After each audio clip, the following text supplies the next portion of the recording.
নমস্কাৰ মই আজি আপোনালোকক দেখুৱাম স্পেচিয়েল সুচ কাহি আৰু স্পেচিয়েল সৰজবাতি আৰু ইয়াৰ ওজন কিমান থাকিব সাইজ কিমান আছে সকলোখিনি ভালদৰে দেখুৱাম আপোনালোকে খালি স্কিপ নকৰাকৈ ভিডিঅ'টো চাই লওক প্ৰথমতে দেখুৱাবলৈ লৈছোঁ এখন কাহৰ স্পেচিয়েল সুচ কাহি এইখন চাওক কিমান ধুনীয়া ইয়াৰ ফিনিচিং চাওক কিমান এইটো চাওক এইটো পূৰা 12 ইঞ্চি আছে মই আপোনালোকক ওজনটোও দেখুৱাই দিম আৰু বেক সাইডটো চাওক এয়া সম্পূৰ্ণ হাতে তৈয়াৰ কৰা হয় ফিনিচিং চাওক কিমান ধুনীয়া এতিয়া মই আপোনালোকক দেখুৱাইছোঁ বাতি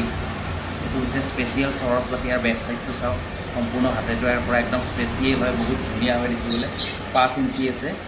এতিয়া আমি দুইটা একেলগে কৰি দেখুৱাইছোঁ আপোনালোকক চাওক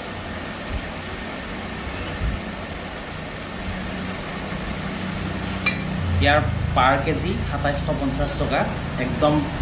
ডিছকাউণ্ট কৰি পেলাই কৈছোঁ ইয়াৰ কমত নাপাব 2750 টকা পাৰ কেজি এতিয়া মই আপোনালোকক ওজন কিমান আছে দেখুৱাই দিম আৰু ইয়াৰটো একদম বহুত ধুনীয়া হয় স্পেচিয়েল হয় ফুল গেৰাণ্টি থাকিব একো প্ৰব্লেম নহয় কেতিয়াও এতিয়া মই আপোনালোকক ওজনটো দেখুৱাম আৰু ওজনটো চাওক 1 কেজি 360 গ্ৰাম আছে 1360